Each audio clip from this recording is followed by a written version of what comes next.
да гледаме правилно клиповете в YouTube.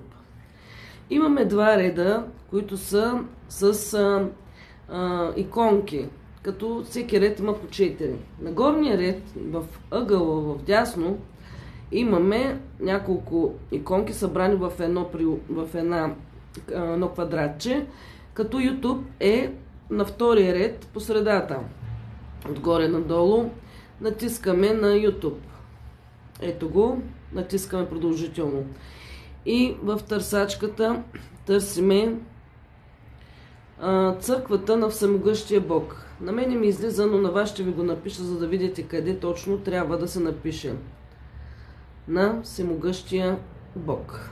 Натискаме търсачка долу и виждаме църквата на Всемогъщия Бог в синьо. Показвам. Блязва се. Натискаме. Това всички са клипове на нашата църква. Виждате колко са много, няма как да ги объркате. Всичко е на нашата църква, защото са под логото на църквата на Всемогъщия Бог. Препоръчвам горещо, където пише начална страница, където пише видеоклипове, на следващото плейлисти, да се изберете в плейлистите. Какво значи плейлист? Това са различни групи с видеоклипове, които са комбинирани с заглавия, както са показани тук, като ежедневни Божии слова. В цветната картинка долу, в ъгъла в дясно, пише номерацията на клиповете. Давам ви пример, натискам на ежедневни Божии слова. Пише отдолу църквата на Всемогъщия Бог, 37 видеоклипа. Когато искаме да избереме, гледаме тези, които не сме ги гледали. Примерно, на мене обичайно ми излиза в червена лента, цялата лента е в червено, както е тук горе. Ето, тръгнала е червената лента горе в ляво, но това няма значение. Сега, значи ежедневни Божии слова. Натискаме номер 1. Те са номерани 1, 16 отдолу. Търсиме после 2, ако искаме да продължим. Ето го 2 и 3. Но натискаме да речем на 1. Сега, ежедневни Божии. Аз ще спра на пауза. Когато натиснете, тук ще ви излезе хикс. Махате го, за да можете, след като приключите с гледането, ето така ще се случи гледането, виждате как се изборява до края, няма да правите така, вие ще си го гледате и слушате. Като наближи края, може да натиснете ето тази иконка 13, която пише.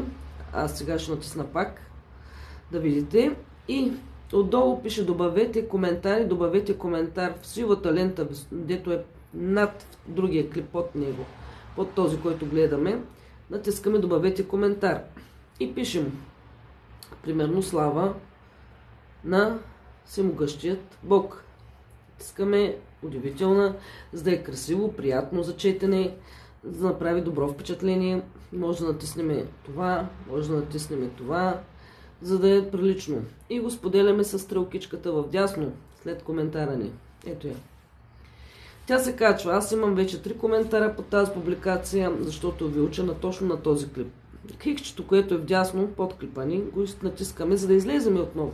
Доглеждаме или го оставяме така на пауза и споделяне. Това е втората опция под логото на църквата на Всемогъщия Бог и където са палчетата, до него има споделяне. Пише споделяне. Натискаме споделяне. И търсиме месенджер групата ни. Ето Facebook Messenger. Тук натискаме. И пишеме, да речем, отгоре слава пак на Всемогъщия Бог. На Всемогъщият Бог. И пак натискаме същите иконки. Примерно. Можете под нея, дето пише търсене, значи под клипа е записане на коментар, това, което ви е впечатлило, това, което искате да споделите, мнение, разкриване на ваша поквара, ако искате, нещо, което ви е докоснало, вашите печалби. И тук пишете в търсачка, отплатете, само отта да напишете, ето ви е групата с агънцето и излиза ви групата с агънцето и сърчицето и където е това штракването на на филмите. Натискате изпращане. Ето тук. И сега ще видим дали се появи клипа ни в църквата. Връщаме се назад с стрелката. И ще видим сега дали се е появило. Отиваме. Да, ето го. Това е нашия клип. Това е всичко.